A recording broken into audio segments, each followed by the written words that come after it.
will actually be very calm, and I just really want to actually go against them. I'm not lying. What do you mean by that? I just don't. I'm not lying. I never lied.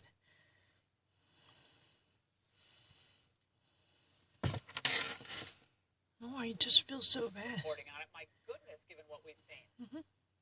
This cannot be allowed to happen ever again. President Trump, he understands this. We're hearing stories that are horror stories, absolute horror stories, and we can't let that happen. It's of America. Who wins, Republican, Democrat, Joe, myself. We can't let that happen to our country. We can't be disgraced by having something like this happen.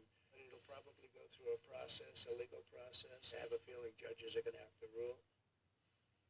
Unless something highly unusual happens, Americans should always know the winner of the election on election night or maybe the next morning. The country needs certainty, and our democratic process cannot be less reliable than, say, Nigeria's. Mm-hmm. That's why the Trump campaign is fighting. But they're not just fighting for him. They're fighting for us. So that generations from now, this election isn't going to be remembered as just another sad example of elite corruption, but as a moment when we were diligent about getting to the truth. Mm-hmm. So it's a very interesting. The Fox News right now tells that Donald Trump's war against intransparency is more for the public interest instead of his own selfish goal or desire. He has no ulterior motives because he actually focuses on the nation's benefits, because we need to secure our democratic procedure instead of allowing all these impurities that might obstruct the demonstration of justice, because we should never let this happen. Normally, except very unusual cases, America normally knows who would be the winner of the presidential election on the election day night or the following morning. That would be the case.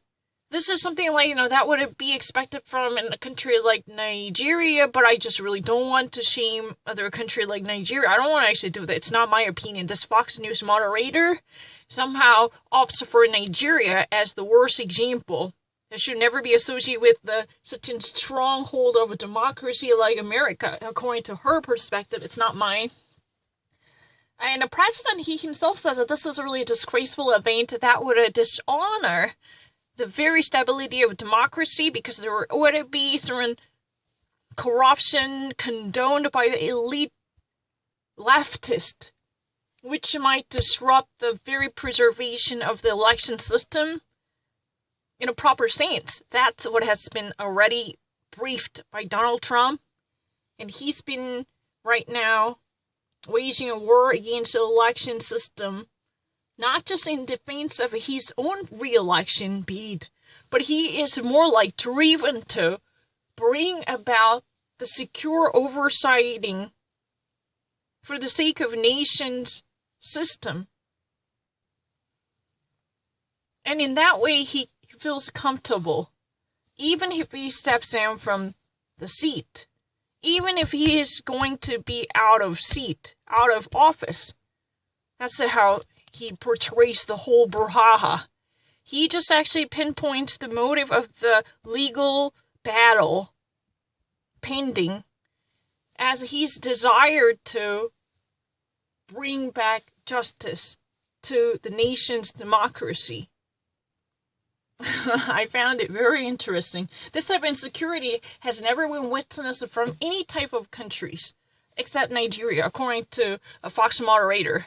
Following from the Fox moderator's own perspective, she believes that this is really a shame and it could have been prevented. But this is yet another ugly example of the elite corruption. The left, media funded by the capital coming from either Silicon Valley or Wall Street, they completely dominate the election cycle and election season to pull the wool over the public's eye and to throw sand into the wheels of democracy. that's how we experienced this hubbub and brouhaha that could have been easily prevented. It's a really unfortunate situation.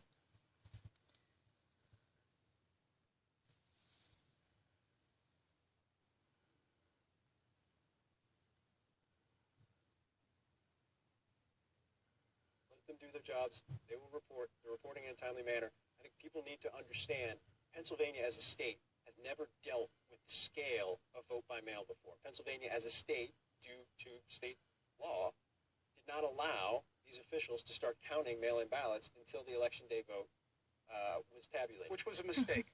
In hindsight, we see a couple of things. States that do this all the time, like Nevada, or have really thought it through and put resources to it, like Florida. Just think of it logically. If you were going to have people mail things in advance of a big event, okay, like an election, when would you want to count them? After? So, it's a really one big mistake, coming from the systematic disorder inherent in the Pennsylvania's election law. Following from the Pennsylvania's Constitution, it is not allowed to tally up the mail-in ballots before the rest of in-person ballots on the election day are fully counted. So there will be no shuffle up. First, you have to count all the ballots gathered on the election day. Then you can finally jump in to open up the actual mail-in ballots. Those ballots are enveloped and sent via mail. They could have finally see the daylight. That wouldn't be possible according to Pennsylvania law. Because, election procedures are strictly bound by the state's constitution. This is really for the sake of transparency. No dictator in power could manipulate or obstruct the proper execution of election law. That's what has been said. But, think about it. The state like Nevada or Florida, which already actually, find themselves very comfy in a position to allocate proper funds to think about the mail-in ballots, because they already experienced this type of mail-in ballots quite often, well before the corona pandemic. So this has been part of their system for a while. So they know how things should be. But think about it. Which one would it be better? If you think that these ballots should not be incorporated into the general ballots cast in person, it would actually create another disorder if you ever postpone counting or tallying up these ballots, sent via mail. As they come, they should have been part of the regular counting system.